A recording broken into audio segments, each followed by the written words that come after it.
Hey everyone, it's me here at the ruins of Ephesus in Turkey, and I want to read to you a little bit about the Roman Empire, kind of an overview of the whole thing.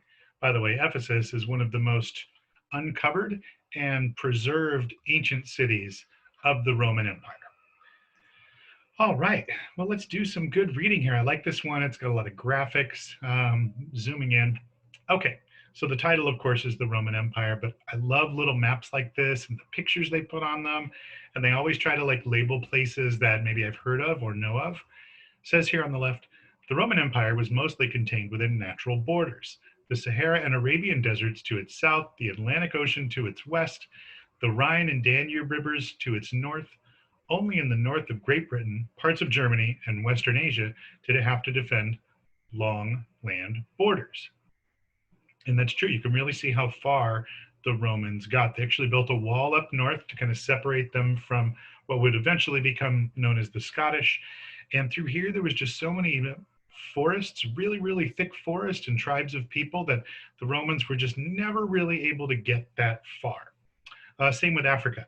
They just didn't plug down into Africa very far because once you cross over these mountains, it's just the Sahara Desert, and there really wasn't much over there for them. Well, let's read. The Roman Empire. From the reign of Augustus on, the Roman Empire steadily expanded until in AD 117 it reached its greatest size.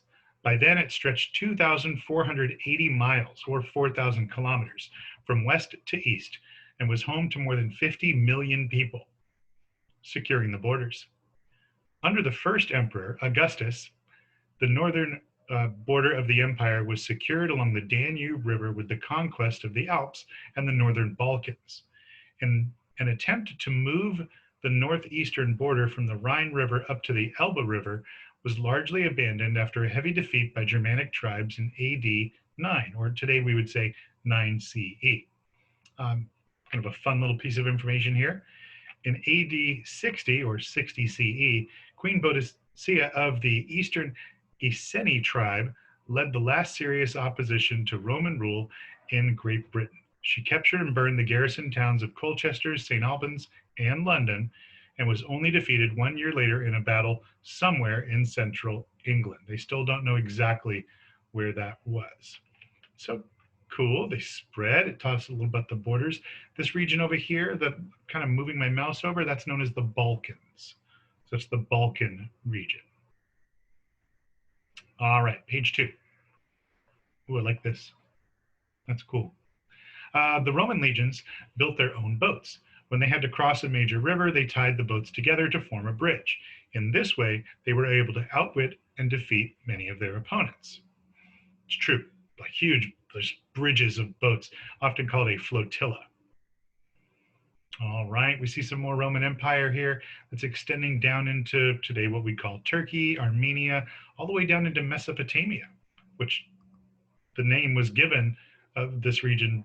We call it Mesopotamia because that's what the Romans called it. It means the middle of the east.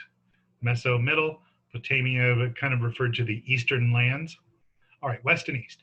In 43, Emperor Claudius, who ruled from year 41 to 54 CE, conquered Great Britain in an attempt to increase his own prestige in Rome. Later, Emperor Trajan, who ruled from 98 CE to 117 CE, expanded the empire north into Dacia, or sometimes called Romania, by 106 CE, and after a rapid campaign against the Parthians, east into Armenia, Mesopotamia, today we call it Iraq, and on to the Persian Gulf by 117. Isn't it interesting that there were like places the Romans conquered that we don't even call it that anymore, or there's even a group of people that most of you have never heard of, the Parthians. Revolt and repression. This constant conquest and expansion made the huge empire difficult to control. In Great Britain, the Iceni tribe was the first of many to rise in revolt in 47, when rebellions broke out against Emperor Nero, who ruled from 54 to 68 CE in both Gaul, today France, and Spain, or the Romans called it Hispania. One of the most serious revolts broke out in Judea, where the Jews seized the capital, Jerusalem, in 66 CE and held it until it was captured in 70 CE. The Jewish revolt was finally suppressed at the fortress of Masada in 74 CE, when its defenders committed suicide rather than submit to Roman rule. That is a super famous story in history. There are great documentaries about it on YouTube. If you want to hear some cool history about a group of people that just refused to let the Romans defeat them, um, look up Masada documentary on YouTube. All right, that's it, my friends. We learned a little bit about how Rome spread out and why it kind of stopped at certain borders. Talk to you soon. Bye bye.